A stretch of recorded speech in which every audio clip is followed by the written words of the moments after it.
chaos represented Lots as well. of chaos. That stack deck and cold shot package doing a lot of work. Alongside the final flights, we saw how powerful those could be in the dazzling aurora coming out from SebiQ. What a performance all around. What a day it has been, and we still have one best of 3 to round it all out. I'm so excited. I'm sure the players are shaking with anticipation as they all set up. The crowd is going wild here. And it is. I believe we are getting ready for the finals. I heard that we are ready. So let's go. Let's get into it in just a moment. We're going to switch over to the other caster pair. I believe break is ready, is what was said to me, and I was kind of thrown to the break at that time. We're getting ready for the finals. We're going to go and get ready, and we'll switch over to the other caster. So let's do that. Let's go. One more series.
Welcome back, everybody. I am extremely excited to say we are about to go to the finals here in Bologna. James O'Leary, joined by Leonard Koenig for the final best of 3 today. And no matter who wins, the winner will be Polish. Yes, absolutely. The crowd has been going ballistic all the time. They really do love it. So many talented players from Poland have made their way over here. So it's not really the biggest surprise that we have a full Polish final. Something that else won't be much of a surprise to all of you at home is that we need a moment. The players need a moment just to settle. I mean, Sebi literally just got thrown up in the air.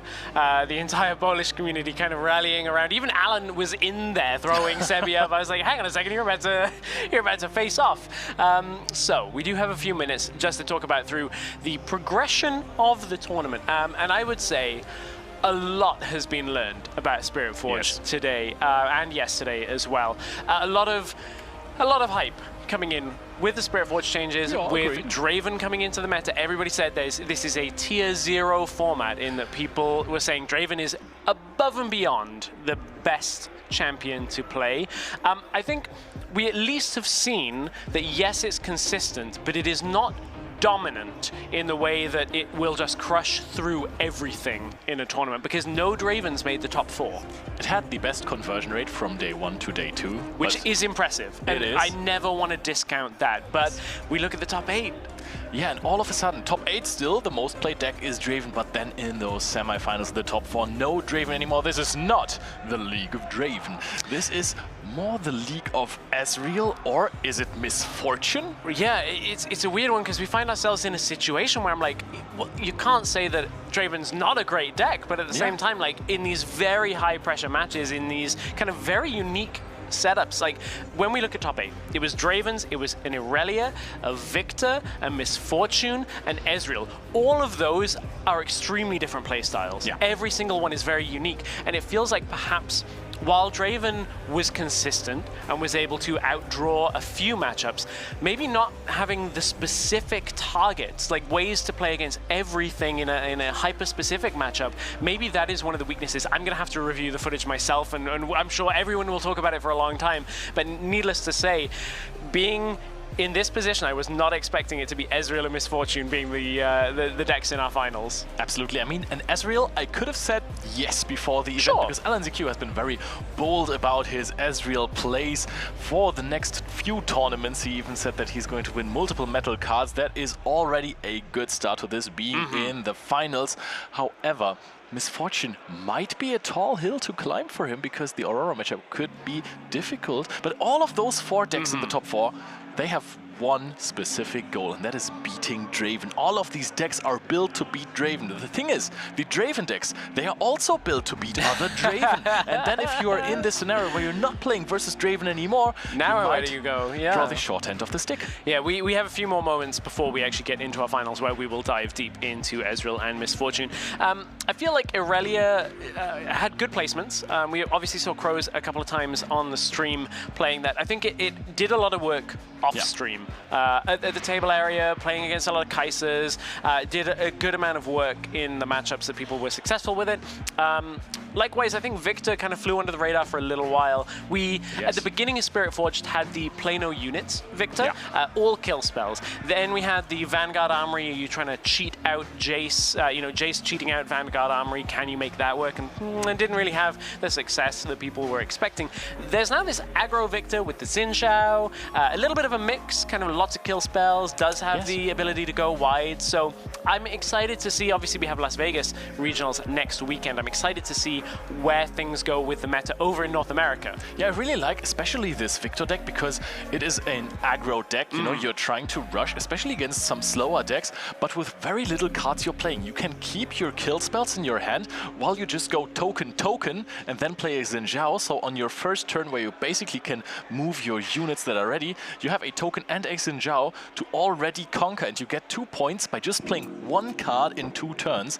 And that is, I think, not only very valuable, but that's also super fast just by abusing this leader ability. I love the playstyle of the deck. Very efficient. Like, I basically have to spend nothing to get to this point. So it does accelerate the game, and of course was there in the semi-finals match, losing to Sebi, but it was a hard-fought match. I genuinely, as we were looking back and forth, I was like, oh, if this wasn't Aspirant's Climb, there was a real shot for getting over to 8 points, but that 9th point, just one extra one against all of the Mind Splitters, the Volley Bears, everything, just too much to get through. And I think there was that clutch, like Imperial Decree, not a factor in that matchup anymore after it got removed. Actually crazy. I mean, it's already really tough to play versus this deck if you're curving Mobilize into Catalyst of Aeons, into the Dazzling Aurora.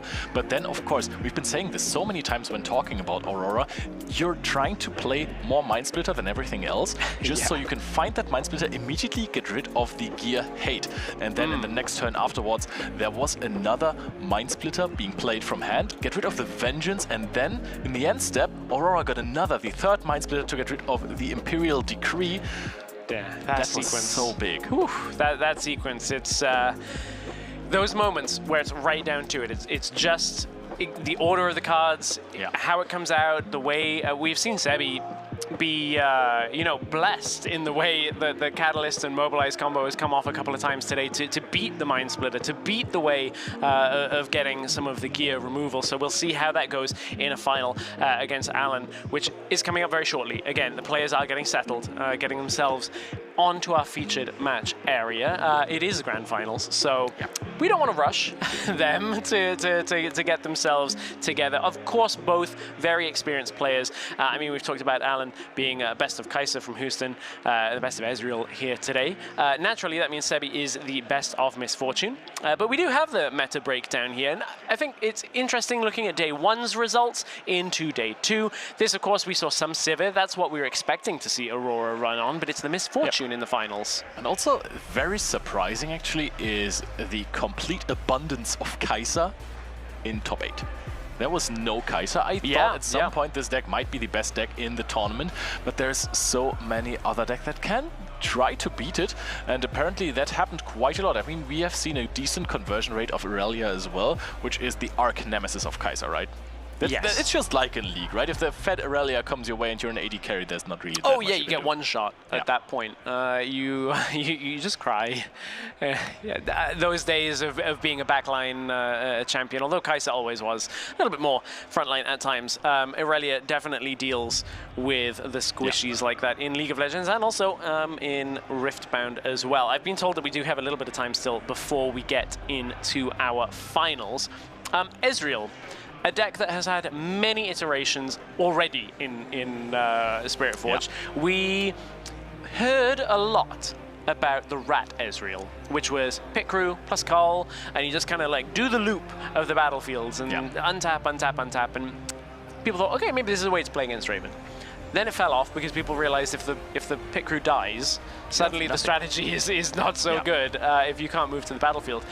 Then we saw the move to kind of a lot closer to what Alan's playing today, I would say. Yeah, there was also the Pack of Wonders. Yes, the Treasure Trove iteration of the deck that was also quite strong, so you could just basically you would ramp. We saw that a little more recently, actually. That's a weird one where I felt like that might be something that we'd see come in the side, because there was like online tournaments over the last couple of weeks, and we saw one do quite well with the Pack of Wonders, and I was like, is this the tech? Is it the Pack of Wonders? Keep playing the Mind Splitters, no, keep playing the Mind Splitters. Turns out, not for this tournament. Maybe we'll see it in future. Maybe this deck that Alan has put together with the rest of the team. I know a lot of the crew from Turn 'em Sideways have been putting together some practice sessions, at least. I was speaking to Casanova and the team earlier saying, yeah, I've been playing against this Ezreal deck for like weeks and weeks, and it's a tough one to play against. So shout out to the entire crew there working with Alan to seemingly look at breaking the meta from a Draven focused meta to now, hey, there's a whole lot more to play. Agreed, but I mean, again, those decks are also meant to beat Draven.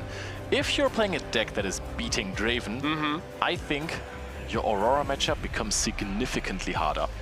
Because what are you doing with all of your light removal? You have these big tempo turns with your Thousand-Tailed Watcher, and then you have double Frigid Touch, Bellows Breath, stuff like that. But if there's double Volibear Imposing, what are you removing with this? That's a really good question, and we'll come back to that because I want to talk about how ineffective the gear removal will be from the Ezreal matchup. That's something we'll pick up back in games, so put a pin in that point for now as we look at the day 2 conversion rates, or at least the share of the meta coming in to our final 5 rounds of Swiss, and then the top 8. So, as we were talking about, Draven was successful. Yeah. It is no way to understate how many Dravens made it through. I think it was just shy of 40% of Dravens converted to day 2 when the math was all done. 38% of Dravens. Yes, exactly. Got through. Just under 40%, that 38. The share of the top players in day 2, at least the players in day 2, was 34%. Both of those numbers are impressive for any deck to get through as a percentage of the field. So realistically, it is a solid choice.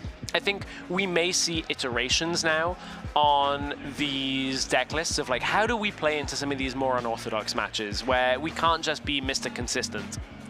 Yes, and then all of a sudden when you're trying to focus on other matchups, I think this is where Draven starts to shine again, because you can not simply disrespect this deck when you're building your own, when you're preparing, for example, the regional qualifier in Lille or Vegas. If you're preparing for these events, Draven, I mean, just look at the pure meta share, right? Yeah.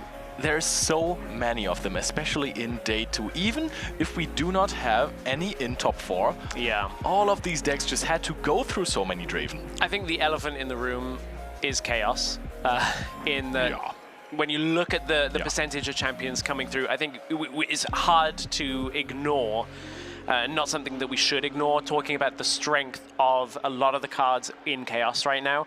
There's versatility all the way down. You need like spells that will push things away. Yeah, you got that.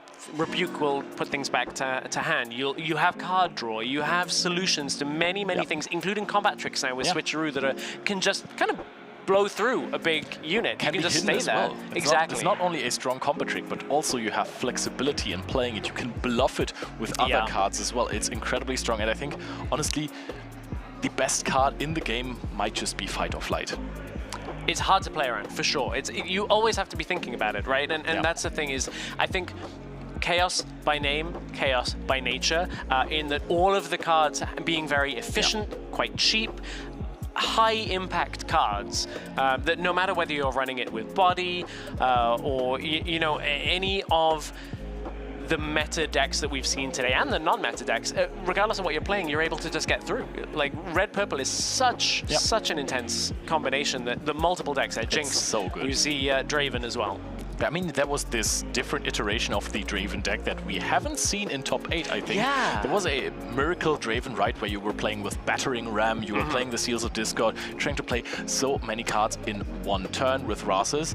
This is how so many Jinx players also got into day 2, right? We have 8 day 2s, and before that, Jinx was not really a factor in these tournaments, but you would just say, okay, I do not have the Draven Legend ability, but maybe I want to go for the best of metal card. I'm just going to play a basically Draven decklist without the Draven leader, and that was the Miracle Jinx iteration. Yeah, unfortunately we didn't get to see Randy's game. I believe that was the list that Randy was playing. Did fall in the top 8 to the Aurelia matchup that you mentioned best of cards. I think that is one of the amazing unique things that we get to bring you in these regional qualifiers in Riftbound.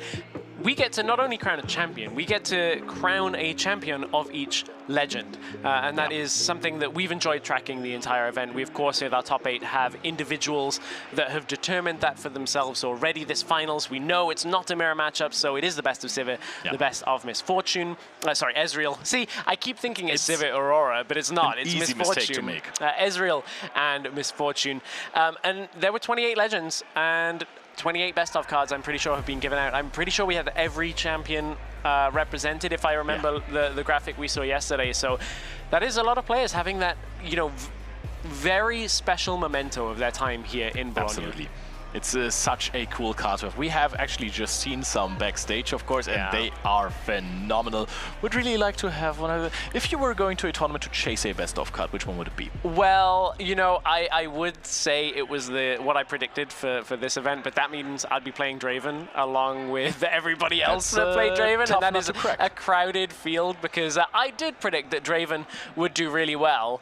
And I'll kind of take half of a win, because it's not going to win the tournament. In fact, none of us are going to take a win on this. The closest, ironically, is probably Medic, if I'm being honest, because the Sivir deck is kind of the similar archetype, but none of us were right. I mean, Fiora is close to Ezreal in playstyle, right?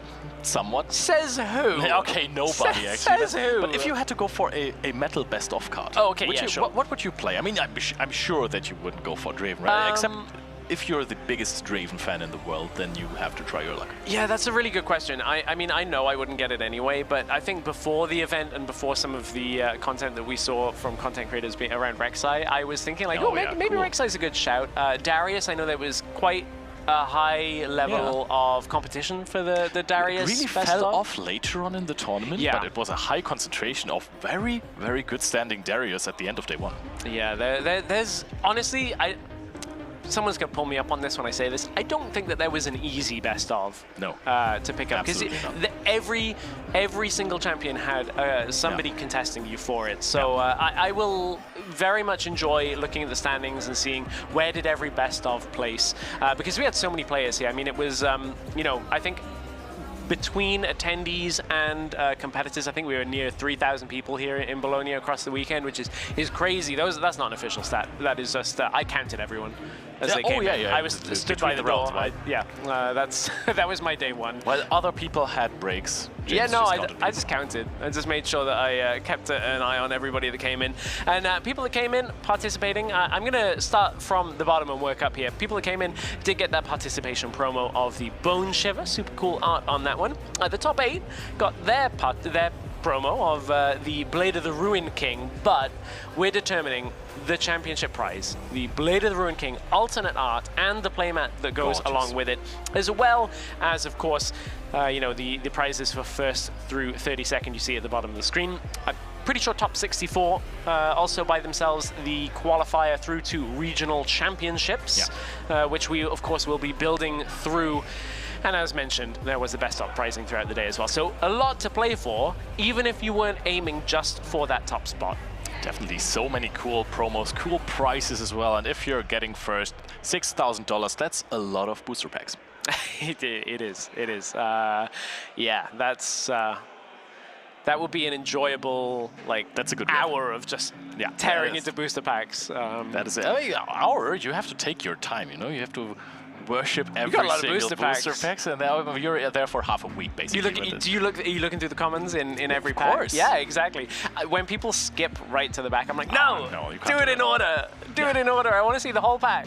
Exactly. How many good commons do you actually pull? And some of these cards that haven't been paid a lot of attention to before have actually really shined in this tournament. Something like a Ruin Runner that was not the most anticipated card from the set has actually proven to be quite successful. We've seen some matches, for example, in day one, the Set Brawler versus the Kaiser, which is already a tough matchup for Kaiser. However, as soon as the Ruin Runner hit the field, there was almost no out for Kaiser. I think if you drew the humps of a camel, you would see the interest in Ruin Runner, because it was like, it got released and people went, ooh, this is a good card. And then for some reason, everybody just was like, no, let's not play that card. Let's not do that. And then people played Kaiser again, and people realized, hang on a second, Ruin Runner, and we went back up for the extra hump on the camel. I mean, you speak about commons. One of the most impactful, you know, lower than rare card in the set, Cold Shot, is an insane card for efficiency. Paired with an Ezreal, it is borderline, in my opinion, a little bit broken in that you just get to see 2 cards. Oh, I'll take one of those. I'll see another 2 cards. Oh, okay, cool. Didn't really pay for it. Seal got tapped, and that's it. I really can't wait for an Echo Legend at some point, because we have multiple cards already that feature Echo on them. We of course also have one Echo that is usually only played in Renata Glask strategies to go for a big time warp, and then we have the big time warp, which has Echo on it, and of course Cold Shot. You're seeing Echo's back facing somewhere, so Echo is causing quite the kerfuffle. I'm interested to see what the mechanic ends up being with Echo, because as so in League of Legends I played a lot of Echo, and when you're an Echo player, I was bad, but I wouldn't say horrible, because as an Echo player at some point you kind of just always have to be thinking 4 seconds in the past, because the spirit that goes behind you that you can jump back to. So what, are we gonna jump back at the end of a turn or something like that? Instead of a time warp, there's like a mini time warp. We have no insight into what is coming next. Very important to mention. For Riftbound, yeah, extremely important to say. We have no idea, we're just speculating on that.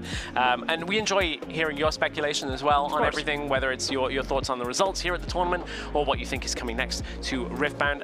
If you are getting involved in the conversation, you use the hashtag RQBologna on social media, and we will endeavor to read your tweets at some point, and wherever you're posting, we'll find it. Definitely. And now I have another speculation for you. Okay. I'm going to ask you for one. Oh, okay.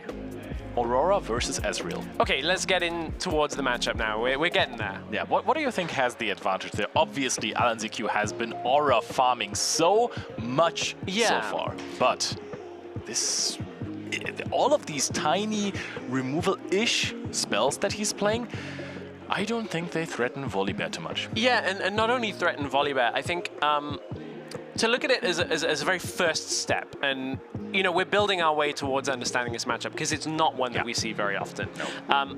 I would say Ezreal has a tendency to take a few turns of just stack deck, you know, play smaller units maybe, and then kind of like try and get the seals out, and you're playing to discard, playing to set up your trash in order to do more on the back end. Aurora, I would imagine, takes a look at that and goes, okay, cool, I'll Catalyst, that's fine. Yeah. Aside from maybe like a hard bargain on a Catalyst turn, I feel like those early turns could really not pressure the Aurora too much. I'm willing to be wrong on this. I would love to see how this plays out in game. I've had the same feeling about the matchup. Obviously, I have also not seen too much of it. We can take a look at the deck list of our 2 finalists right now to see which particular single cards could help, because there's quite a few one-offs on the side of LNZQ. Yeah, 1 copy of Hard Bargain. So to line that up with a Catalyst would be, you know, fortunate, to say the least. Yeah. Stack deck, of course, we talked about drawing into it. There's not a lot here that I feel like interacts too much. Agreed. And I think something would have to have gone wrong for Sebi's Aurora to be that late that the Mind Splitter is that much of an impact, especially when there's only 1 main board. I mean, if your opponent is at some point completely exhausted on runes and you have the Thousand-Tailed Watcher with Arcane Shift together in the combination, you can actually reduce Might to 6 if you can go, if you do have the time for a big turn, and then you do have a repeat Bellows Breath. So there is a possibility, if your opponent really does not have an answer to any of that, to get rid of the Mind Splitters. Yeah. Volibear, different story. I'm trying to think about that. Is there a way through the Volibears on a battlefield, because it's 10 might without being in a defensive position in a showdown, right? I think maybe we give the deck too little credit here, because we have seen how many cards, if given time, the Ezreal deck can assemble, and then you're already sitting at what, 10 cards in hand. Maybe if your opponent doesn't disturb you at all, you might be sitting at 12 or 13. There are multiple Wages of Pain, Frigid Touch as well. You can play Fizz, you can repeat those cards, and then maybe even finding a smokescreen or something. You also have the Rebuke. However, Mind Splitter is going to make that more difficult. Yeah, looking at it like Frigid Touch with Thousand-Tailed Watcher, I'm trying to do a little bit of the math. That would be 10, right? Do you have the repeat cost of availability? I think actually because of the extra, it's one too many. We'll get that in the middle of the game. I think the late game potentially is there for Alan if the sequencing of cards, like if the right set of cards to minus the enemy units and then go in comes through. But that is quite a lot of like late game that we have to get to with the right cards. That is true, but I mean that is also the strength of the Miracle decks, right? Yes. You have so many cards like Stack Deck and the Cold Shot that you can basically decide whenever your opponent is starting to pressure you which cards you do have in hand if your opponent is not pressuring you already so much. And now let's look at the other deck. I'm quite curious. I mean, we have seen Sabby just go all in, and there is one card just in the middle of the screen that is looking terrifying for LNZQ. Yeah, invert timelines. The important part is each player discards their hand. Doesn't matter how much you got in your hand, it's all going to the trash. Then, of course, you draw more cards on the backside. But if you've discarded 20 and you're drawing 4, not a trade that you want.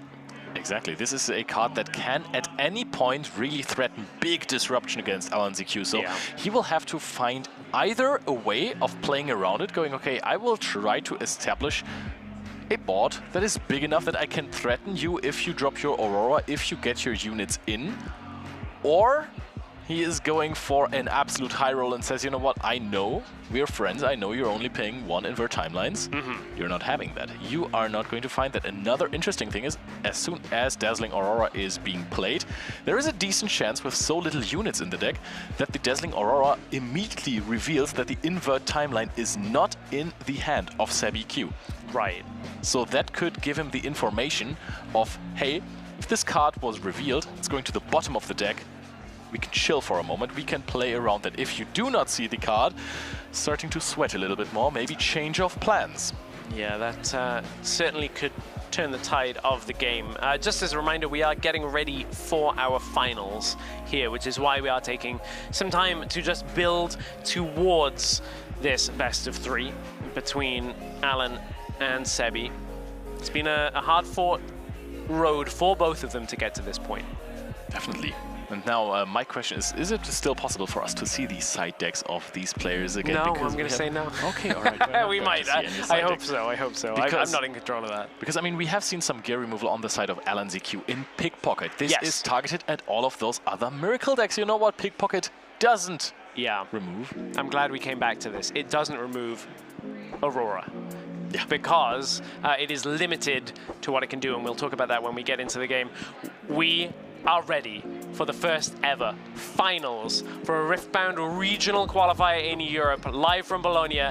Let's get going. Introducing first, undefeated in Swiss, the best of Ezreal today, the best of Kaiser from Houston. It is LNZQ. What a player. What a man. The people are cheering for him. He has played to perfection. Not only are they cheering for LNZQ, they are cheering for the best of Misfortune Countryman, playing the deck that everyone counted out from Origins. It is Sebi Q. Ready for a fight. Definitely is going to put up a hell of a fight against his friend LNZQ. They're shaking at Sebi as well with a phenomenal performance. The biggest upset of the tournament is Misfortune in the grand finals, and we are soon going into our finals match. The trophy is there. We know what's on the line. Both of these players, the best of already for their champions, but who will take home the Blade of the Ruined King promo, the playmat, and the glory of being not just the best of Ezreal or the best of Misfortune, but the best of the best today here in Bologna. It is a very interesting matchup, something that people have not considered before Bologna, both of those decks, but we're actually already starting to play. We have channeled the runes, so I think let's just swap over to the tables, a stacked deck start. Oh, we've actually had a 2-drop on the side of LNZQ there. I haven't seen that in a while. Yeah, we were raring to go to get ready into this one, so Stack Deck comes out as well. There is a decision between a challenge and a called shot. Are we going to find a mobilized Sebi Q? He is smiling, he is grinning. No, he's actually passing. So we are delaying that ramp a little bit. There's a high chance now that there's a Catalyst of Aeons in hand, just statistically speaking. But LNZQ already has a decent shot at scoring points here with the Riftbound student. I think for this matchup, it's incredibly important that you find that 2-drop, that you actually get to your points early. Something interesting going to the bottom of the deck from LNZQ, Singularity. One of the big spells that can at least set up the way through Mind Splitters, potentially through Volley Bears. Now not an option for a very long time in this game. After LNZQ earlier was playing a game where he didn't want to play the seals out at any point, we'll just drop it early and be like, yeah, this is good. This matchup, I don't need to care. Yeah, there is no pickpocket staring at you the entire time. That is a heck of a start for LNZQ. Discards the Stupefy, draws 2 cards instead, and finds the mighty, the one and only Mind Splitter to his hand, which could be a card that, if we're not ramping up too fast on the side of Sebi Q, could take away a Dazzling Aurora from hand before it could be played. The win condition, the one and only. So, start counting. We're at 5 runes this time. Catalyst is in hand, you were correct. So, Catalyst will take you up to 7. Alan, I believe, goes to 5 on the next round when we get the table view again. Yeah, Alan will go up to 5. Then Sebi goes to 7. Alan, I believe... No. Sebi will go to 9. It's going to be too late, exactly. I was going to say 7 now, and then his next turn is going to untap, awaken the runes and go to 9, so... Is there anything Alan can do about this? Finding the one-off Mind Splitter early in the game is huge, but you're too late. Catalyst of Aeons is such a strong card. Just channeling 2 runes, especially if there's not a high aggro deck. Now LNZQ will have to find some crazy amount of resources in this turn alone. What can you even do here?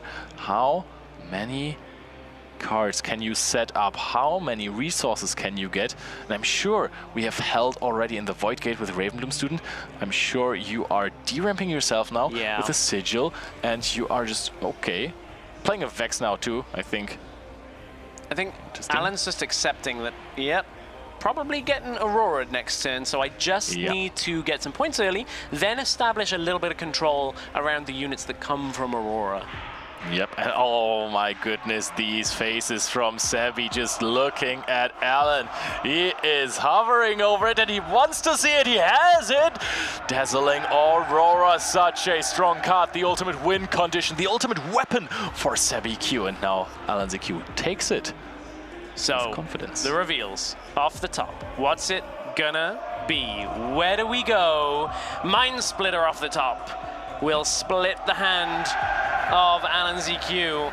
What are we getting? It's a Mind Splitter, it's a Fizz, Stack Deck, Ravenbloom, or a Smokescreen. Smokescreen might be surprisingly important in this matchup. Yes, but I do see a world in which you're actually also taking the Stack Deck, because none of these cards are really pushing you. Actually, you're discarding, so the Stack Deck would come out with a Fizz. Same with a Smokescreen. It's like, it's one of those really awkward choices of... If I discard a spell, Fizz gets it. If I get rid of the Fizz, okay, you keep the spell, but you don't get a unit in the spell. But at least Fizz kind of keeps you in a strange situation on things. So there's always something to say about like the line that each player is going to choose going forward. I mean, taking away the Smokescreen, then hard-played Fizz that is going to reduce your might is not going to be the worst. Also, there's a Stupefy in the discard. Yeah. I mean, Fizz is a really good card to take away here because it's the most flexible. Yeah, you're taking the Fizz. There is going to be Stack Deck. There is going to be the Smokescreen. Because weirdly, you're actually taking away like the options for both a smokescreen and a stack deck and a stupefy. It's an odd one where you're not getting those cards out of the hand, but you're getting the second attempt where they could potentially draw into it. Just picks up another Fizz swimmingly. Oh, you can't mind split the top card of the deck. And that is going to find a stack deck immediately. And we're going to find another Vex, a 1000-tailed Watcher. That is such an important card in this matchup to stabilize on the back end of it. We've talked about the Arcane Shift with the Watcher. Is that one route out once this gets to the late game? That is possibly the area that I can see Alan being able to play through this is I just let you play all the units, and then I can deal potentially with the late game. But I think both of these decks have just like heavy haymakers to really take control of the game. But Alan is already up to 5. Yeah, Alan is racing in this game. We have used the Seal of Discord here, of course, for the Fizz. He's going to go for the stack deck. Can he actually hold another one of those battlefields? Going to 6 would be absolutely huge, especially with the 1000-tailed Watcher as follow-up in hand. Now he needs to make absolutely sure that he is not paying any power cost this turn, because every single rune is going to be pivotal. But at this point, how much do you need to kind of like, I guess bluff is one way of putting it. You need to leave up like runes essentially to rebuke. Yeah. Because if you can threaten options, that makes Sebi like decision making quite tricky here, because Sebi's going to want to take control of this game. You're going to try and want to move 2 battlefields, and you always have to be thinking, okay, if there's a rebuke here, how do I play on the back end with no units? Sebi taking the decision of going into the Sigil of the Storm. Yeah, of course that plays around Singularity on Alan's next turn. It's a second Aurora. And that second Aurora is going to make almost entirely sure that you are going to hit another Mind Splitter unless you get 2 Volibears in a row. And I think that a double Volibear would be, I think, maybe even better. I was going to say, is Volibear better because you don't get as affected by the Watcher, because you're going to get that shield off the top as well. It's a Mind Splitter and a Volibear. But Mind Splitter is going to take care of that Watcher. Oh, Mind Splitter. Well, you're totally right. That is, if you want. If you want. I mean, when you look at the hand, you got to look at what else is there. But I feel like that is the prime target, right? Yeah, I think that is the best card that you could possibly hit. Alan, ZQ back against the wall. Double Aurora, absolute massive stack on the Sigil of the Storm. It isn't even the battlefield that you really want to go into, and now it is the battlefield that you can't go into. You're totally right. Immediate Watcher taken out by ZQ. And we know that main board is 1. Main board is 1 Watcher, so now we're looking at last rights, potentially to bring it back, or Morbid Return, But then again, those cards do really need a setup, especially with the runes that you're having, and then there's going to be more Mind Splitters, I would assume. So now ZQ, with being at 1, is giving Alan ZQ a little bit of time at least. Yes. So I think what you can do as Alan ZQ, I mean, you can conquer the Void Gate with your most disparable unit, which would be the Fizz. Yeah. I would say. And then you are at 6. And then you can see what's going to happen. But the thing is, this is not a Sivir. You are never safe from all of those Mind Splitters and Volibears because Misfortune just enables ganking. This is such a huge combination. Big units, ganking from battlefield to battlefield. You basically have control over both battlefields while only controlling 1. This is big. Yeah, and it's really important to note cards that can kind of get you out of that, because if you can gank over to the other battlefield and then get your Aurora trigger to follow up on it, Rebuke is action speed. So it's not like you can let that trigger go onto the chain and react to it, because that is not how Rebuke works. So the reason I bring that up is just, you know, it's not like you can let Sebi go for it. There is a last rights in hand, 2 hard bargains, a punch first, Catalyst probably not where we're going. Cool shot to refill the hand. Almost discarded his own Ravenbloom speed. I'll take that. I'll take the unit. Double hard bargain is, I think, very, very tough, because this is one of the cards that you would like to get rid of the most. There's not really too much you want to call shot for on the side of ZQ, because you're already so set up. Punch first also does not seem too relevant. So I think what you want to get rid of is hard bargain, but there's two of those. They drive a very hard bargain. But, you know, credit to Alan, in a feature matchup at this caliber, in a finals, counting the runes, just, you know, to take into account every single thing. Okay, how many repeated hard bargains can you have?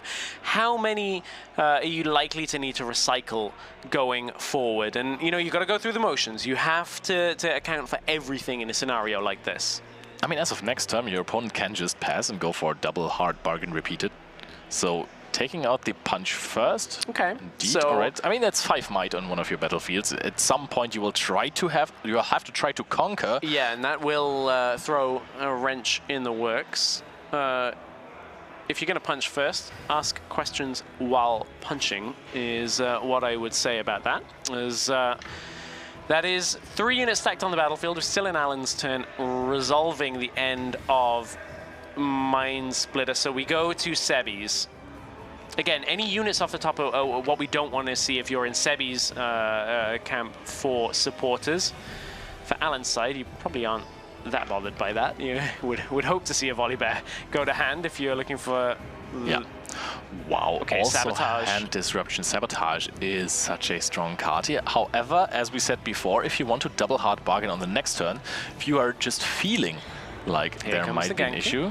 Yep, we're Volibear goes over across. Now. Alan immediately picks up the Ravenbloom student and says, yeah, I'm not fighting for that. Yeah, you can throw some combat tricks at that Volibear, but I don't think it's helping. With 1 rune and a dream. Yeah. Although, yeah, Vex isn't in combat, so it doesn't reduce things. Sabotage. There is a Sabotage. That is going to be the end of that Arcane shift. That's brutal, because if there were a way to kind of combo that Watcher eventually, 1 Arcane shift is gone. I think you can just leave that hand face up, right? Because we all know what's going to happen. At the end of the turn, Dazzling Aurora is going to find us another Volibear and another Mind Splitter. And that will be everything from the deck at that point. There is a Mind Splitter. Likely, yep, to go over to the Volibear. And as you said, we get the hand revealed again. I mean, at this point, it feels like it doesn't really matter, but I think that this Frigid Touch, I mean, Frigid Touch is another guaranteed draw, because you're playing the Ezreal Legends, so if you're targeting something twice, or if you're twice targeting, rather, you're going to get another draw. Denying that is absolutely huge. Wow. These battlefields are as stacked as the decks. Yep. That is massive. And keep in mind, you do have 7 runes left open. It is almost impossible to get through this. Yes, Alan ZQ only needs 2 more points to win this game, but this is Cold Shot. Very, very far away. Actually, we'll get it. Tapping the seal. With the Ezreal, we'll get the repeat cost basically for free. Gets to look at 4 cards, we'll take 2 of them. Hard bargain for repeat. Paid for. I think that's just very much fine. And then another hard bargain. You're just taking away the entire turn of your opponent. I said it was free Cold Shot. That is the most expensive Cold Shot we've seen all tournament. I really like this decision of SebiQ, because, you know, Alan ZQ has to pick up the pace massively now, because otherwise the game is just going to end on this game state. You need to find more cards. You need to build up more pressure in your own base. And, you know, the pressure is not going to be kept up with this if you pay 6 energy for a Cold Shot. Yeah, I'm trying to look at the situation now of what are the ways that Alan can turn the dial up, turn up the speed, or at least the pressure in this game. That Cold Shot will resolve. A lot of units still in base. It's a Vex, it's a Fizz, it's an Ezreal, it's a Mind Splitter for Alan. That is still potent. Sebi is only on 3 for now. So next turn we'll go to 5, turn after we'll go to 7. So Alan does have time. So going to develop a Ravenbloom student. And if you can draw into something that will bring the Watcher back, maybe draw also into the Arcane Shift, there's a world. It's not a big line through these battlefields, but there is a line. Yeah, I'm trying to figure out how to math this right, because the Ravenbloom student is going to, if you get more Cold Shots, more stack decks, Stupefies, is going to get huge. But then again, there's so much might, 13 just from the Volibear imposing when you're attacking it, and we're going to reveal the entire deck once. Yeah, we know it's there, and then we're going to see a rare thing in Riftbound, which is shuffling. I also do really enjoy that we're not even playing out the Misfortune Captain. It's going to stay there. Yeah. It's for now. You just keep your runes up, you have so many cards in hand, you threaten everything defensively, and now this might be one of the pushing turns for Alan ZQ, because he has found a Cold Shot. So what do we need to find here? Is it a way to bring the Thousand Tail Watcher back, recur it from the graveyard? I think that would be 15 might that you're reducing. So which is a lot. Yes, that's basically one Volibear. So a lot, yes. Enough, I don't know actually, because you're also gonna have to play it, right? If you play the Morbid Return, that is already 2 energy gone. So possibly even rather a setup for the next turn. It is going to be very, very hard to play through When you're playing Chaos, the best thing you can do, just look at cards. Look at cards and put them in your hand. It's all good. They're pretty, they're shiny. Yeah. You need to try to find answers. The question is, do you even play answers to this? Usually with a deck like this, with so much mini removal that you're playing, like Wages of Pain, Frigid Touch, Bellowed Breath, Thousand-Tailed Watcher combinations, you are never this behind. So I looked down for a moment. Was that Bellow's Breath that went to hand? We'll find out in a moment. Ooh, not exactly the cards. Well, I guess Retreat would allow you to Watcher again if it gets there. We know Watcher, the 1 copy in the main deck, is in the trash for now. I'm like, would need to do the math on how many power and energy you need in order to Watcher Arcane Shift with a follow-up, with a Bellow's Breath, including a Vex to reduce the cost, plus the repeat cost with Ezreal layered to get Bellow's Breath for free.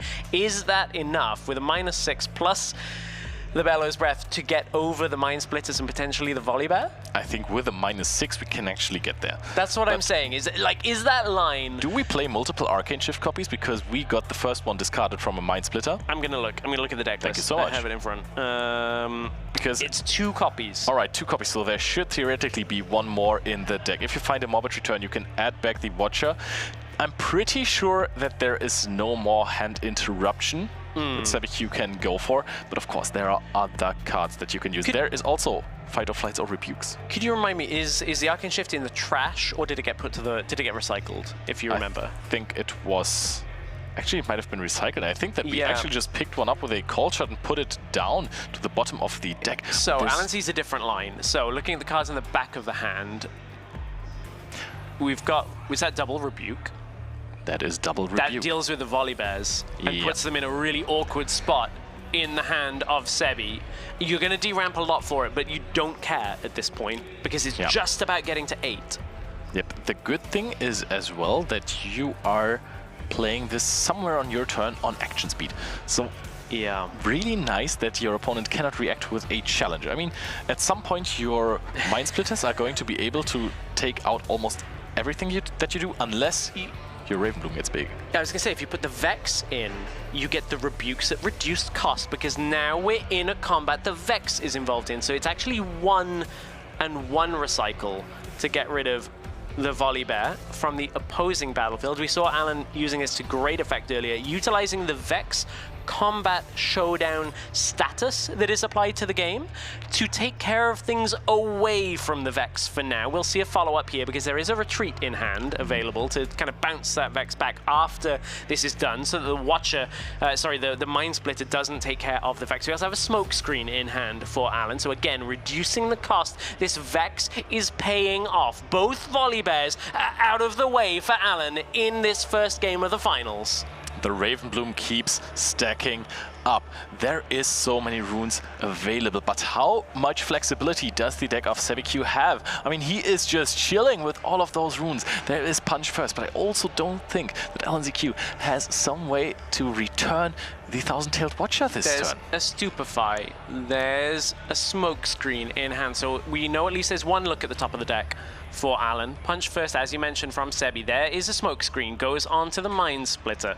That would already be enough for the Vex to conquer. It's now an exceptionally expensive Punch First, though, because casting it now is 3 recycles of orange runes, and they are the only 3 here. So pay the price for Punch First. It is an expensive punch. You need to pick up at least another, I say 3 orange, it's at least 2 orange and then plus 1, so we'll be able to recycle a Chaos. Of course, there is no color specification on Vex. It is totally fine to just recycle another, but it's expensive, nevertheless. The thing is now with those Rebukes, first of all, you're taking the steam out of Sebiq, right? Because you're not holding 2 most of the time, but you also can never play the Volibears. Exactly, you'll never play the Volibear now that you've had to invest in the punch first, and the Volibear being in hand is the worst place for it to be when you're playing Aurora, because we know this Aurora will just cycle the deck. There's a Bellows Breath after the smoke screen as well, and we know that there's a Stupefy in hand. So this, if it's repeated, which I'm sure it is, there's an Ezreal on the battlefield and a Vex, which means you layer the reduction in cost. Vex reduction kicks in first because there's to a minimum of 1 energy, then the Ezreal reduction comes in and basically makes it a free energy spell at that point. And you just say, yeah, deal the damage. Here comes the Stupefy. It's going to take out the Mind Splitter. And on the back end, you've pumped up this Ravenbloom student. You have a Mind Splitter of your own. Throw in the Ezreal, throw in the Fizz, whichever version of this attack that Alan decides to do. It's actually a Stupefy on the other Mind Splitter here. As draws another card, finds another Stupefy. Keep in mind, this Ravenbloom student gets bigger and bigger. Will, in the end, eventually also just trade away versus one other Mind Splitter. Yeah, the damage as Stupefy is going to reduce the might as well. The damage applied earlier in the turn, not yet represented here. That student is has been learning a lot. How is Alan ZQ? Oh, and a Wages of Pain as well. These spells are so cheap. The Vex is doing so much work. Wages of Pain on the Mind Splitter that is still in the combat with the Vex. We are still in a combat showdown, and Alan is just taking action after action after action, and now has control for the 7th point in our first game of this grand finals. There surely is enough to take this second battlefield. Surely Alan turns the corner from the massively stacked battlefields that Sebi was able to put out from double Aurora. Surely this is it. The Wages of Pain just kills because of the Void Gate. Some extra damage there is being applied. Vex is just chilling so much then in the Sigil of Power. There is still 2 Mind Splitters. 1 Mind Splitter is at 5 might. Your own Ravenbloom student is already at 10. And the thing is, Alan's looking at cards in hand that don't have a whole lot of utility right now. There's a retreat. We're now out of the combat showdown that Vex was in, so no longer is that cost reduction in play. Haven't seen Sebi's hand in a little while. We know there's 2 Volibears in there, so now it's just down to Alan thinking, okay, I really don't want for the Mind Splitters to heal. Thank you very much for putting the damage counter on that, because this will be significant. I think that's the might that it's at total. Oh yeah, not sorry, damage, because the damage has healed up from the first. Exactly, but it's the Stupefy combat that has been used twice. Yes, Stupefy has been used. You are totally correct, and this is exactly that moment where Alan is looking at the current board state. So we know we've got to get past 12. The question is, do you just start to push in everything, or do you start to poke? Do you have something else? You do have a lot of runes left open. You could possibly use a recall on the Ezreal and try to draw for some more cards. You could discard that Seal of Discord that you have in hand. Try to find 2 more cards that will help you. But are there any even? I mean, 1 recall would just make your Ravenbloom student better as well. So what are we going to do? A Fizz, Trickster, and the Ravenbloom is pushing. That should be more than enough might. That is 13 versus 12. Is there an answer from Sebi Q? The narrowest of margins. 2 runes picked up as Sebi. Oh, cold shot. One floating, 3 floating now from the cold shot. He is searching for those rebukes. A rebuke on the Ravenbloom student would be absolutely massive. That would be so much might. There is a gust that might be a little bit too little too late, but there's a fight or flight. Yes, but is that card enough? That would just, I mean, save you from losing the game this turn for the moment at least. Another cold shot if you need it. Fight or flight is there, will be the card used on the Ravenbloom. Ravenbloom comes back and now becomes a lot less of a threat. We know that Alan doesn't have a way of actually getting out of that situation. Retreat comes through to save the Fizz. That is actually going to say, we'll go again. Incredible, because the Fizz can still play something from your discard pile. How much damage can you do with it? Can you just retreat? Do you have a Frigid Touch in your discard pile that you can play and repeat possibly? We saw it. Discard.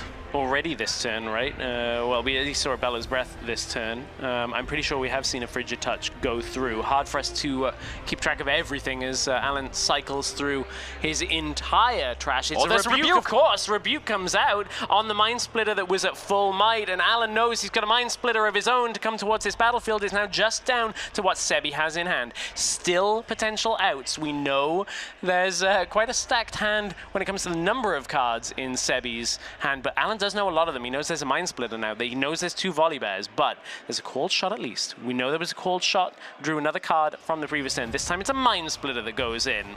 Oh, 2 more. Is this going to be another Cold Shot? We're trying to find for a solution here. Keep in mind, even if he does find something like a Rebuke, this is going to prolong the problem. You don't want to have mobilize Aurora targets. What do you even want? What is a solution for everything? There's not a lot of runes left. Yeah, I'm like, you don't even really do much with that because you're not able to trade evenly. That's only 2 damage that comes through. What else is in hand? Then you at least don't lose to the Mind Splitter, but there's still a ready Ezreal. There's an Ezreal to conquer behind it. I don't think there's enough because you'd have to recycle the 1 purple to have 1 more dig, but then you don't have anything to pay for Rebuke. There's no way really of rebuking your way out of this. Cold Shot. What answer is that? Is it looking... I mean, you can't pay for Punch first. I'm looking at what you can pay for with 4 floating and 1 orange rune. Fight or flight. Oh, of course. And there it is, off the top of the deck. Yes, you're going to live this turn with this, but then again, how are you going to win the game afterwards? You only have 1 Mind Splitter on the field. You are at 1 rune. Are going to go up to 3 runes, and your Mind Splitter is not going to get any better. Also, LNZQ is at 7, so he just needs to hold with Vex. However, there is going to be Misfortune ganking, but SebiQ is only going to hold up to 6, so can go to 7 with a possible gank. LNZQ, he is thinking so hard about this situation. Do you even have any more cards to play with? What is the Ezreal going to do? Oh, the Ezreal is going to be pushed into the Void Gate, possibly to reach 8 might in total with the Vex. Yeah, because that then forces out that if you're going to use the gank, you might need to like challenge it first in order. But then we're clutching at straws. We're clutching at the tiniest of margins. I'm at the point where I'm like, I don't really know what Sebi can do to come back in this. With Alan's board state, we talked about the late game for Alan is oppressive. Only orange runes in order to turn this. Challenge picked up from the top. Are you kidding? That's enough to just for this turn hold for now. But I feel like Alan has tools to turn this back around on the following one. The thing is, you are at 6. If you're ganking now, you get rid of that unit. Your Mind Splitter is holding for the victory point. Exactly, but there's a Mind Splitter on the other side and a Fizz, and it's not enough for game 1. Sebi is going to concede. I think that's the problem, is you don't have enough utility to hold that from Alan's Mind Splitter. Knowing there's 2 units there, you can evenly take the trade, and there's no units left in the deck for Sebi. What was that turn from LNZQ versus double Volibear imposing versus triple Mind Splitter? 8 runes open with just a bunch of small spells, small units, a Raven Bloom student going up to 12 might in total, even getting fight or flighted. Did not matter. He pushed through it. Rebuke. Forced his opponent first to de-ramp himself, recycle all of their runes so that these Volibear imposing would be gone completely. And I think in this moment, SebiQ might have regretted using the counter spells, the hard bargains on the culture, just to get a little bit more tempo, even though you were only at 3 points. But you know, I'm sure you can feel this as well. Like the read on the number of spells that Alan has, of like picking exactly which one to hard bargain is like, you have to be so in it, in the tank, to know everything that you need to play around. So do we think Mundo comes in so you can contest with High Might? Is it Rebuke to get rid of things like the Volley Bears even more? Is it Factory Recall to bounce? Because we know Pickpocket is not going to do the job against Aurora. Is it Downwell maybe? Is it Downwell? Because of course, yeah, that will be able to kind of deal with everything. So, you know, we talked about, would Alan be able to play around this Aurora deck? Seeing the sideboard now, I kind of feel like there are more tools in the deck. We saw it in the Ezreal mirror be very much about killing the seals, but there's a lot of ways to deal with larger gear as well. Definitely, I think that Downwell is actually a card that you do not want to keep in your opening hand. I think you're mulliganing it if you draw it, and if you find it with call shots or stack decks, you're also trying to put it as fast under your deck as humanly possible, just because you are going to dig through almost your entire deck anyways. You are going to find so many cards in the process, and if the card is in hand and your opponent mind splitters it, it might be gone. Yeah, Downwell is a card that we don't see too much of yet, but is the type of archetype of just pushing everything back to hand that a lot of players find frustrating to have to play around. Just that ability to just say, no, start the game basically over again in some ways. Starting the game over again with all your units in your hand for the Aurora deck is a nightmare. It's a nightmare, yeah, because you only ever want them in the deck. Yeah, you will never play those Volley Bears. You can play Mind Splitters, but then you do not have a follow-up for your Mind Splitters that you are playing out there. They're just going to sit there as 7 Might Vanillas. Both are players. They are shuffling up their decks. That was a quick and easy side deck. I would assume that these players know their siding patterns by now. It wouldn't surprise me if these two players have played versions of their deck that they were coming into this tournament. So we can see Sebik's sideboard as well. We talked about invert timelines early on, that discarding lots of cards out of Alan's hand is one possible way forward. I can even see another gust coming in, just that when you think that your opponent might be able to push for the next turn, you gust that Ravenbloom student preemptively. So you either force out some interaction that is already gaining might for the Ravenbloom student, so you dodged the gust, but then you got basically 2 might out of the next turn. Sure. Or you just postpone the turn with just 1 energy cost. I think that's such a powerful play to make work. If you have the foresight after 8 rounds yesterday of Swiss, 5 rounds of Swiss today, a grueling set of matches today through our top 8. If you have the foresight to clutch the preemptive Ravenbloom student, you deserve at least 1 hand on the trophy at this point, because that is the kind of plays that you can only dream of making if they pay off like that. It's an Aspirant's Climb game, so we're gonna slow this down, and Sigil of the Storm is gonna slow it even more.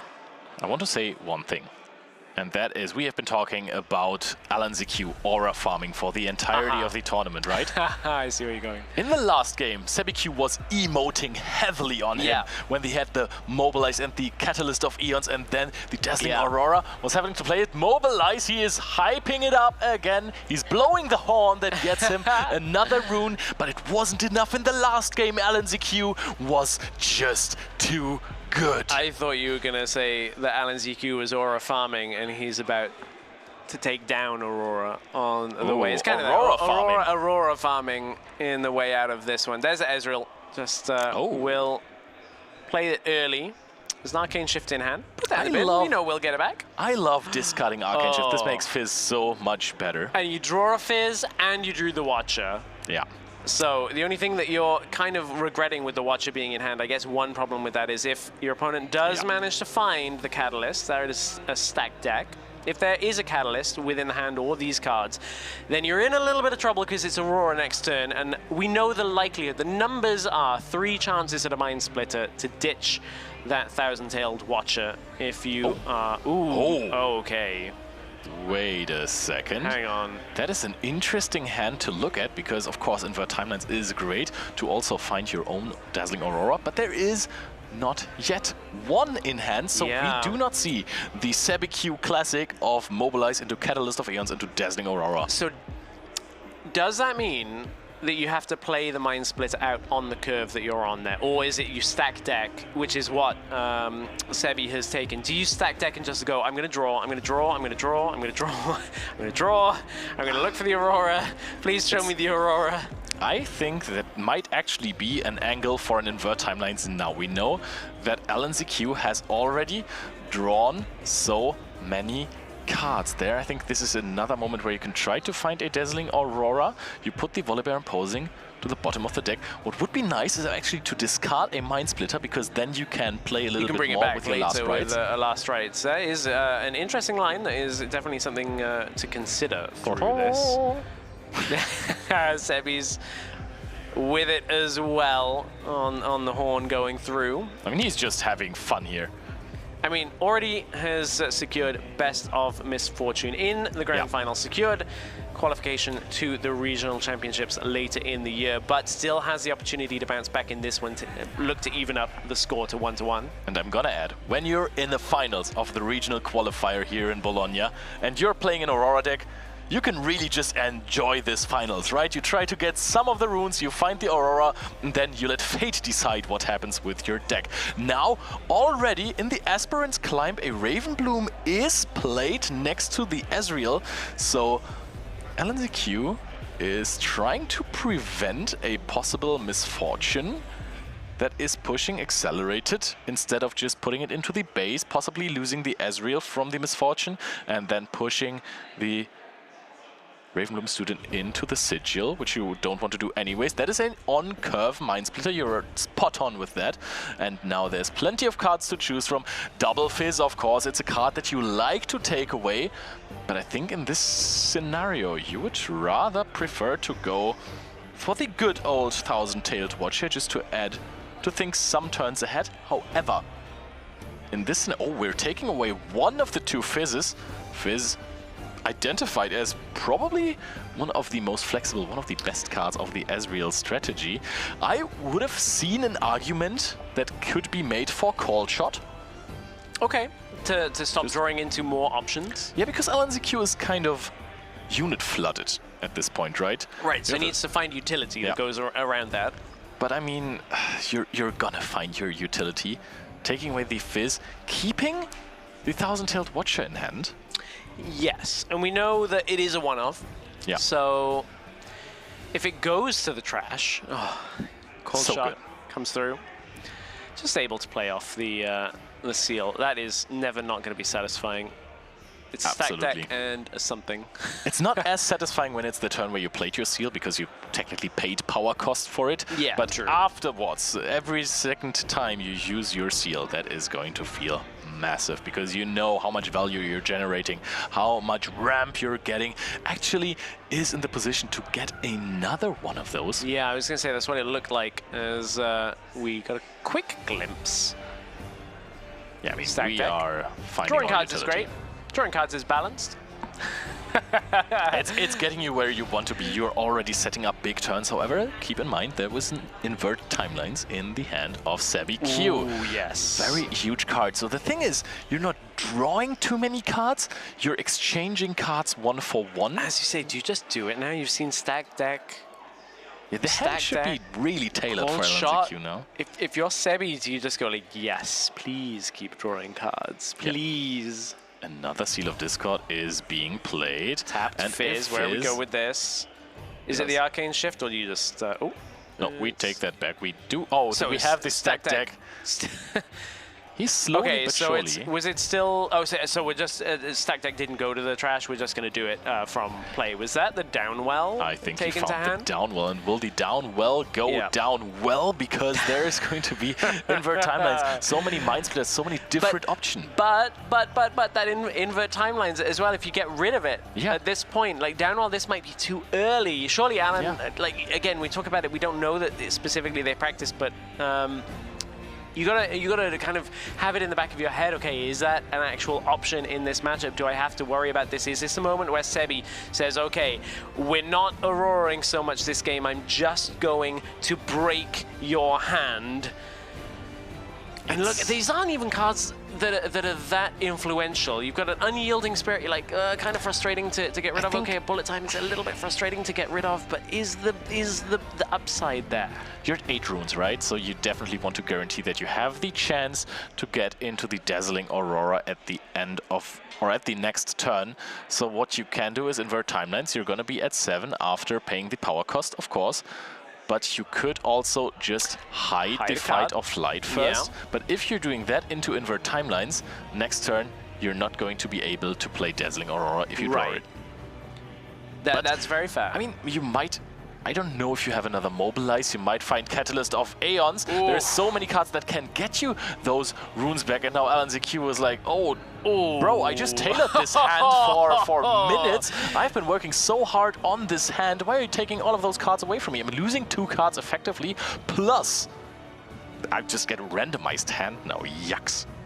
Looked like at least a rebuke came off the top. Sebi's just going to deal 4 from the top. Doesn't even need to look at them yet. It's like, there'll be something in here. Stack deck to refill. Hard bargain on the back end as well. Maybe to even prevent Alan from refilling the hand as well. That is with the invert timelines done. So 4 energy for the catalyst. We'll be able to ramp back up. So hard bargain not an option on the next turn, but I think the ramp is more important at that point. With a stack deck as well, we'll go for it. Looking, surely there's an Aurora now. We've seen a lot of cards coming from Sebi's deck. Oh, actually still does not find one. That is absolutely crazy. I was even going to say, you might want to not use the stack deck this turn. You're going up to 10 runes next turn, so it's still going to be able to Aurora. You'll be able to 1 plus Aurora, yeah. And if your opponent mind splitters you now after you have added 1 Dazzling Aurora, but that is not even the case. You're down to so little cards in hand. You're desperately fighting or fighting for your life to find your win condition, but sometimes it's just avoiding you. And we're low on points for this moment in the game. So that is one thing that both players will be taking into account. Alan's are saying, okay, I'm at 2. I know my opponent's only on 1. Hasn't found the Auroras. Unfortunately for me, my downwell is out of commission for this round. I'm trying to think if there's any way to get it back. I guess potentially. If you last right, I was going to say, can you last rights and then just like get through your deck again? Yeah, no, that's a tough. That's a long road to the downwell. LNZQ just developing a Vex on board. We have seen what Vex does to big boards in the last game, and that is merely a mind splitter. But now is it time for the top deck of the ages? No, it's another invert timeline. Another invert timelines. Oh, and a volley bear in hand. Oh, no, a bit of invert timelines. So suddenly you're not so sad about having the volley bear in hand, because we know we'll be able to come back. Is this a misfortune from the Chosen Champion Zone potentially as an option of what to do at this stage? Looking at knowing what's in hand. Trying to just keep some tempo on the game, trying to just make sure that you are progressing your game plan as you go. And yes, it is, as Sebi will think about it for a second. Hasn't been paid for, so we're not yet at resolution of that. No, we're keeping this card in the champion zone for a second, yeah. I mean, there is... How many things is there to do with invert timelines on the other cards that you have in your hand? You can just press it again, but at this point, you're just giving LNZQ cards if you use this card. However, you also need to find your win condition. You don't want to find any more ramp. At some point, there have to be some of those win conditions. I think even if you're deramping again next turn, you're gonna be at Dazzling Aurora time. You wouldn't lose a last rights, you don't have that one in hand. You're only losing Fight or Flight and Hard Bargain. Those are valuable cards, yes, but you need to get Kraken. You do 4 runes up. So Sebi does have options, Hard Bargain and a Fight or Flight from hand. We know there's one hidden on the battlefield as well, alongside the Mind Splitter. Alan has stacked his units as if he's equipping them to each other. Just creating one big unit, the Voltron effect.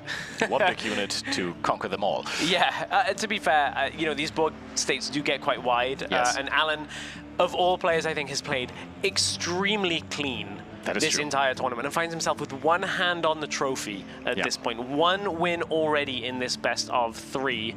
So, you know, I'm going to give a massive amount of benefit of the doubt to however you want to stack your board to a player of Alan's caliber. Absolutely. I mean, you have double rebuke in hand now. Honestly, if those would get ripped by the invert timelines, this might be massive for SebiQ. Score a point, retreat, get the fizz back. All right, now do we have an out to the Mind Splitter already? I mean, we have a Vex turn possibly.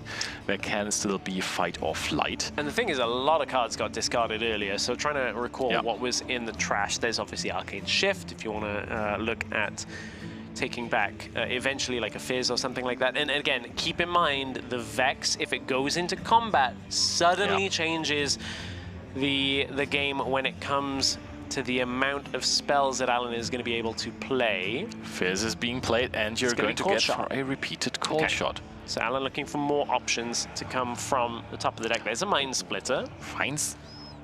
And a Stupefy. I think Mind Splitter is huge. Stupefy is also incredibly strong. Mind Splitter is going to try and play for the future, I want to say. So you're trying to plan ahead with this card. Stupefy would be something that is going to rack up that Raven Bloom student even further beyond.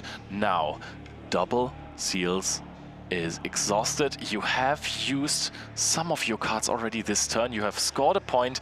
Do you feel ready to combat the Mind Splitter this turn, or do you say, we're in Aspirant's Climb anyways, I'm just gonna let you hold here. I'm not gonna try and throw resources at this Mind Splitter that I do not necessarily need to remove fast. Yeah, I don't ever feel ready if I'm playing this deck. I'm like, can I just cast more spells? Can I just stay in the game? Okay, Vex moves into the battlefield with the students. So we're into a combat showdown. It is now time that everything gets a whole lot cheaper for Alan. There's the Morbid Return. It's going to bring back the Fizz. We talked about this coming into the finals.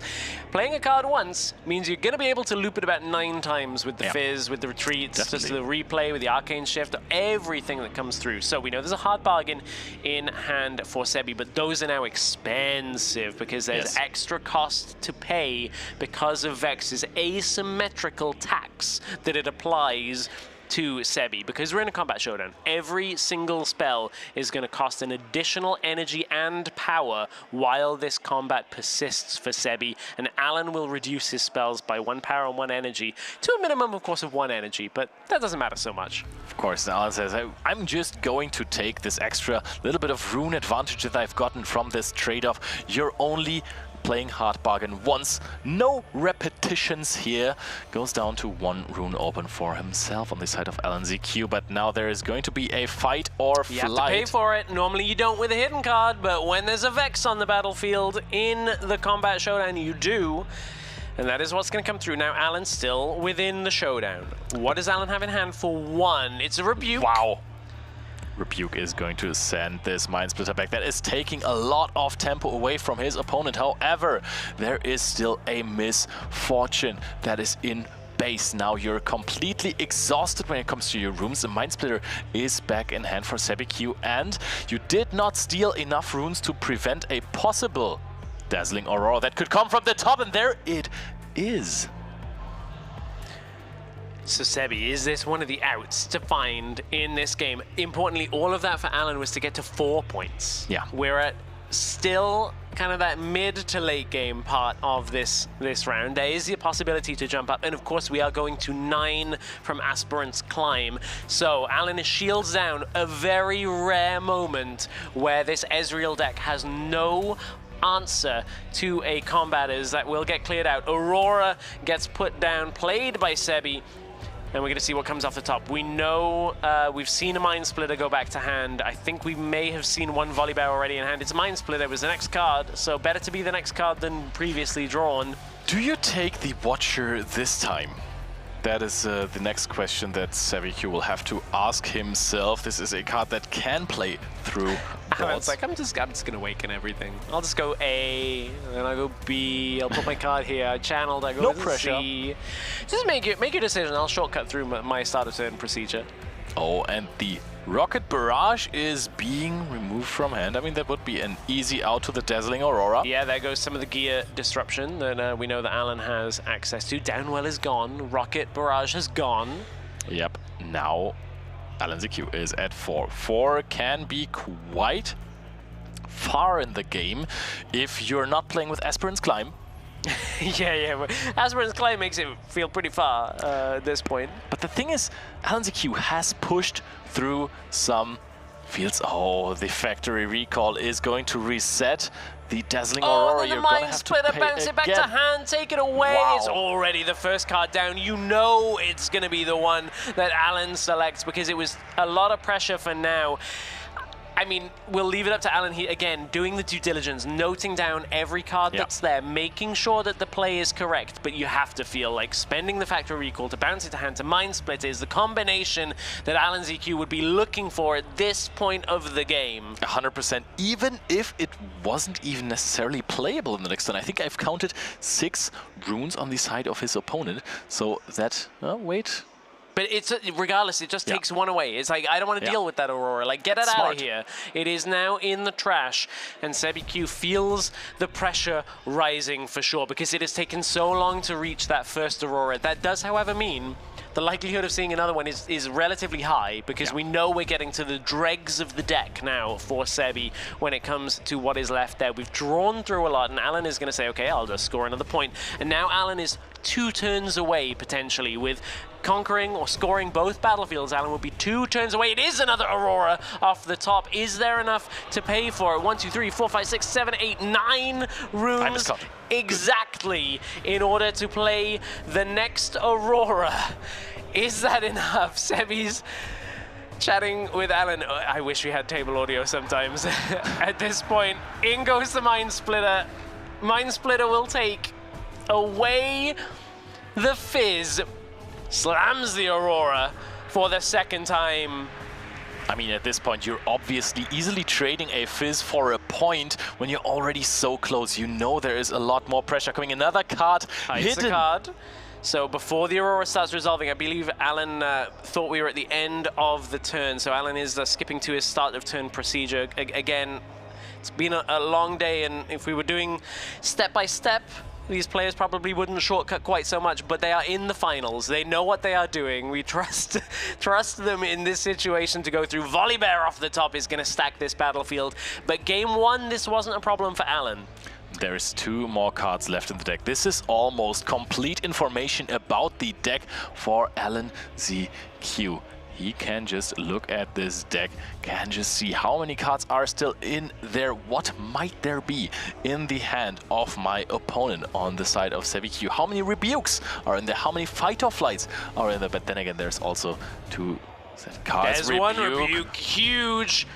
If there's a Fight or Flight hidden, you can use that for the Volibear, imposing no. Yeah, and that's where the hard bargain afterwards, because Alan knows that's a Fight or Flight, knows that it's the one that is available. The hidden card to play out. So Alan just shows it, says, I've got it, I already have that. Now, where do we go from here? Where is the next choice for units? Alan thought about potentially going into the battlefield with the Mind Splitter. We know that Sebi has no ability to play anything. It's a Fizz first. He's completely exhausted. This is an open field play for Alan ZQ. This player. Rebuke, an Arcane Shift. There's lots of different things in the trash. A Morbid Return as well would bring back another Fizz. This is just so incredibly strong. Putting the Morbid Return onto the bottom of the deck, playing out Fizz immediately, even paying 1 power cost. You're so ramped up. Anyways, Factory Recall again. Just taking away the opportunity to play for your opponent. Draws a card for the second target. We don't see it very often. This time around it is only 6 runes because you hit another card, so you cannot replay that on the next turn. Alan ZQ is going so straightforward to those next points. And at this point, Alan ZQ, do you trade the Mind Splitter +1 unit into the battlefield to remove Sebi's as a cold shot? Just get all the information first. What are your options? Is it Mind Splitter +1 into one battlefield? Take the other battlefield with another remaining unit, knowing you have multiple copies of Fizz. Potentially, is there any access to the Watcher as well? I don't think so, because the Morbid Return has gone. So it would rely on another Arcane Shift coming through, but a Singularity will help as well next turn if there's a way to develop a board, but I don't actually think it's necessary from where Alan is. That is not a lot of steam left in hand, but how much could there be for SebiQ? He has full information about the hand. He knows Dazzling Aurora is not going to come down next turn, and also you are threatening to win the game with the next hold. You're going to push that Mind Splitter and the Ravenbloom student against the Mind Splitter of SebiQ. He immediately takes the Mind Splitter away. Knows, okay, your 2-drop is going to be an Aspirant's Climb. Ezreal goes to Sigil of the Storm. Doesn't matter about recycling the rune, and Sebi knows. Is there anything off the top that will hold this? No units will really be able to come in quickly. It looks like Alan ZQ is closing in on the win here. Sebi will channel 2, draw into it. Looked like bullet time. Look at him. He is leaning back. He knows what he has done in this tough matchup. Bullet time is going to be played, but bullet time for a Ravenbloom student. That is a trade that you will gladly take on the side of Alan ZQ. Keep in mind, If he holds, he wins the game. If Sebiq doesn't conquer with a big unit, he is just going to conquer himself. Exactly, if Sebiq doesn't take both battlefields, which is basically impossible from this situation. There are 2 copies of Fizz on the back end in order to tidy this game up and for Alan to take the win. Sebi, looking through what he has in hand, it's an invert timelines, most likely just in order to just see what Alan had, see how to close it out. Will draw 4 cards from it. Gonna show the cards in hand. Lots of big units from Sebiq as he will draw the 4. How much is he going to be able to play? Even a last rites wouldn't help. You don't have units to play with. Sebiq is delaying the chance to win this tournament for LNZQ. Is he going to get through this? Fizz is conquering. The hand extended. Alan ZQ, best of Kaiser previously, best of Ezreal here, and now the best of Bologna. Alan ZQ is the first Riftbound European Regional Qualifier champion. And in what manner? Great sportsmanship from these friends. They're hugging it out. Everyone is cheering for LNZQ. This has been Ezreal Masterclass. This has been Riftbound Masterclass. He is showing how great he is, and he's cheering on his friend Sebiq and LNZQ. That was truly a final of all time. Sportsmanship to the end as well. A well-played, hard-fought final. And you can see how much it means with the community here. They've come out in force, traveling from Poland to support and play in the tournament, but to support in the end 2 very, very successful players here at the regional qualifiers. And wow, I mean, we came in not necessarily knowing what to expect outside of Draven, but Ezreal and Misfortune to close out the day, and Alan ZQ does it undefeated through the run of the tournament. That is insane. He's been saying that he is going to destroy Bologna with his Ezreal decklist, and he certainly did. This was a magnificent run. Just defeating everyone. How perfect can a deck be? How perfect can the execution of a deck this complicated be? I have talked to multiple players who have said, hey, I have seen this deck before. I knew this was around, but I did not try to play it for this tournament because it was simply too difficult for me to play. I did not think I could perform with this Ezreal list. But Alan ZQ, a previous world champion of Legends Runeterra, is now our first European regional qualifier champion in Europe. What a player. What a performance. Very clean as well. In the timed rounds, very clean, just getting everything done, making sure, keeping to time, getting through. In the untimed rounds, the decision-making really on par. The Vex, in order, that turn in game 1, where it was like, okay, I have to get through 2 volley bears, I have to get through 3 mind splitters, and I think that there's a way to do it. That one combat showdown where Vex just goes, okay, I can just play a lot of spells, play them cheap, play them out, and Alan just able to remove some of the largest battlefields that we've seen here this weekend. And just say, no, that's not a problem for Ezreal. I'm just going to blink around and do everything that I need to. All of my units have 2 to 3 might. I don't care. I'm just going to go through this still. And there is another thing. That was a big hard bargain turn on a call shot that cost 6 energy to Alan ZQ. And I was saying maybe this was one of the pivotal turns. Even then, the deck is built so brilliantly that with the Vex, if your opponent hard bargains, it's really, really hard for them to even repeat it. So you either buy another turn, you get a lot of resources out of your opponent because you know the field is not going to expand, right? There was already triple Mind Splitter and double Volley Bear. And I think that there was no way, if he plays it perfectly, that he's even losing that. I think this Ezreal decklist, if you're playing it correctly, it looked perfect. The level of brain power needed to pilot it. That's an issue. It is an intense deck to play. I want to take a moment. Of course, we'll celebrate Alan ZQ some more throughout the tail end of this broadcast. I do want to note that Sebi playing a deck that everyone accounted out. Like, if you spoke to anybody going into Spirit Forge release, it was like, Aurora's kind of dead.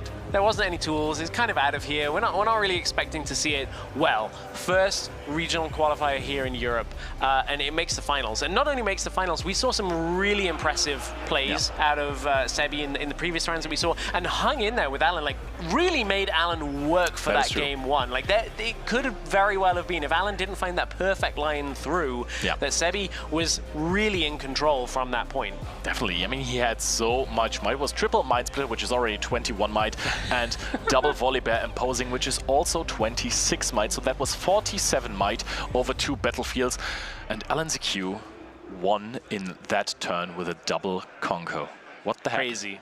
Crazy to get through that. That is bonkers. I mean, we now look forward in some regards. I mean, I know we've just finished our finals, but of course this is the first of multiple regional qualifiers. I mean, we look forward to potentially seeing what happens in Lille. I think this is a mic drop to the meta, at least in Europe, when it comes 100%. To like, yes, Draven is still good. Don't panic, Draven players. Draven is still pretty good, but you know what's even better? Ezreal, especially when it is piloted by LNZQ. Thank you very much, Leonard, for all of your hard work, as well as the rest of the broadcast team. We're going to sign off from here. Let's hear from LNZQ, the winner here in Bologna. Welcome to the main stage here in Bologna for the first ever European RQ for Riftbound. I am joined by our very special guest, Dave Guskin, the Riftbound game director. Can we get a big round of applause?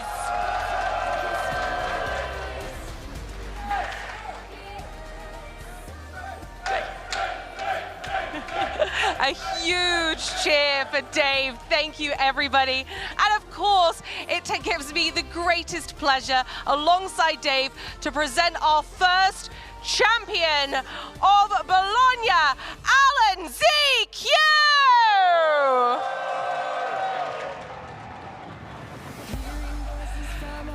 Maybe you need some more encouragement, everyone. I said LNZQ!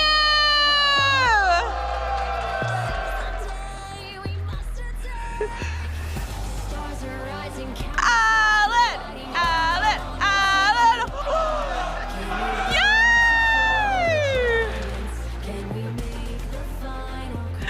Alan is here.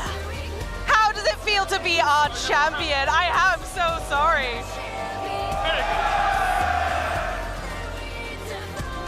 You are our first champion here in Europe. How does it feel to be on this stage? Absolutely amazing. I failed to do it at an A, but I did it at my solo ground. And that is the words of a champion, my friend. Our first here in Europe. Give it up one more time for LNZQ!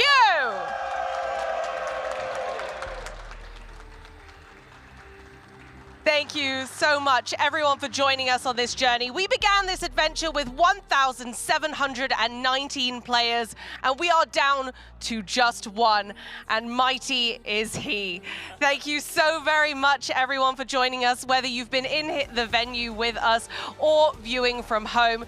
We wish you the best of travels. Good night, and see you next time.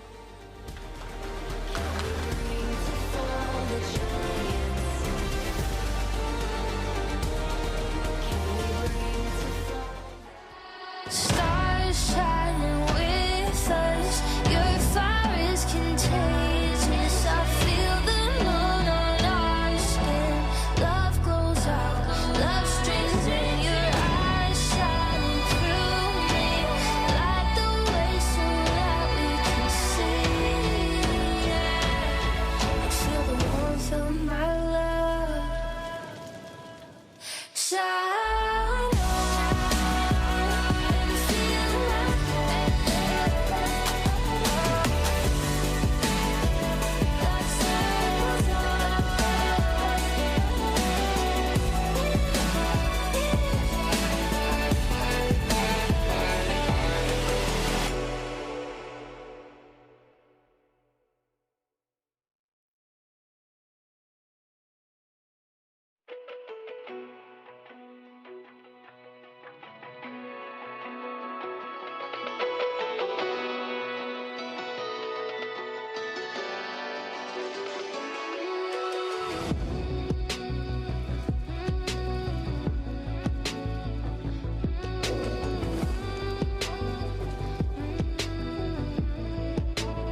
same.